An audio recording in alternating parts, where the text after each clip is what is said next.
Ethanol కలిపిన petrol వాడకం విషయంలో అనూహ్యమైన మలుపు చోటు చేసుకునేలా ఉంది.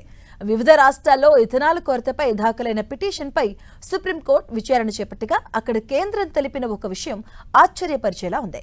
ప్రస్తుతం 20% నుంచి 85% వరకు ఇథనాల్ కలిపిన వాహనాల్ని ప్రారంభించేందుకు అనుమతులు ఇచ్చేస్తున్న కేంద్రం మరోవైపు సుప్రీంకోర్టులో మాత్రం దీని గుట్టు విప్పేసింది. ఇథనాల్ బ్లెండింగ్ అనేది ఇంకా ప్రయోగ దశలోనే ఉందని, దీని ప్రభావం వచ్చే ఏడాది నాటికి స్పష్టమవుతుందని సుప్రీంకోర్టుకు తెలిపింది. దీంతో అసలు ఇథనాల్ బ్లెండెడ్ పెట్రోల్ వాడకం కొనసాగుతుందా లేదా అనే చర్చ ప్రారంభమవుతుంది.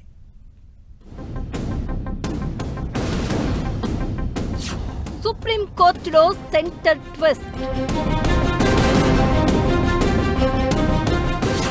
ఇథనాల్ బ్లెండెడ్ పెట్రోల్ వాడకంపై అనూహ్యంగా మెలిక. ఈ దశలు కేవలం పరీక్షల దశ అంటూ అసలు విషయం బయటపెట్టిన కేంద్రం.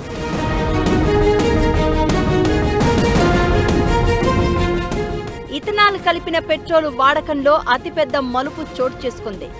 ఇప్పటికే ఇథనాల్ బ్లెండ్ చేసిన పెట్రోల్ వాడకంతో పాత వాహనాలు పాడైపోతాయనే ప్రచారం సాగుతోంది.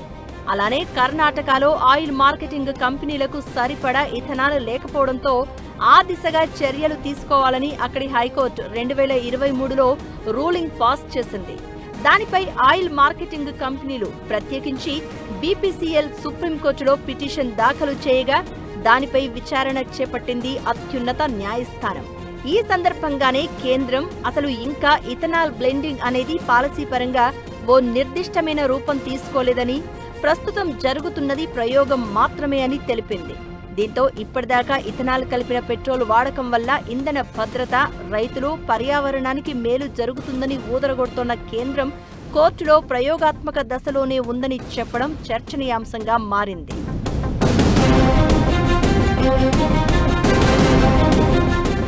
నిజానికి భారత్ 2031 నాటికి ఇథనాల్ బ్లెండ్ చేసే ప్రక్రియకి రెడీ కావాల్సి ఉంది.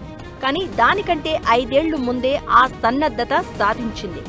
ఏప్రిల్ 1 నుండి చమురు మార్కెటింగ్ కంపెనీలు దేశవ్యాప్తంగా ఇథనాల్ కలిపిన పెట్రోల్ ని సరఫరా చేయడం ప్రారంభించాయి. ఇప్పుడు ప్రభుత్వం 2030 నాటికి పెట్రోల్లో ఇథనాల్ బ్లెండింగ్ ని 30% పెంచాలని లక్ష్యంగా పెట్టుకుంది.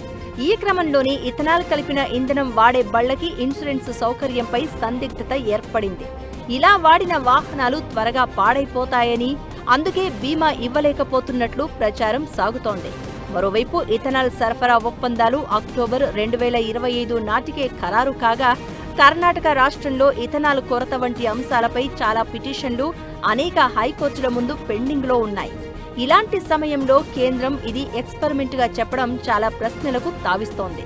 ఓవేళ సంప్రదాయబద్ధ ఇంధనాన్ని కొనసాగించే అవకాశం ఉండడంతోనే ఈ తాజా స్పష్టత ఇచ్చిందా అనే సందేహం కూడా వ్యక్తమవుతోంది.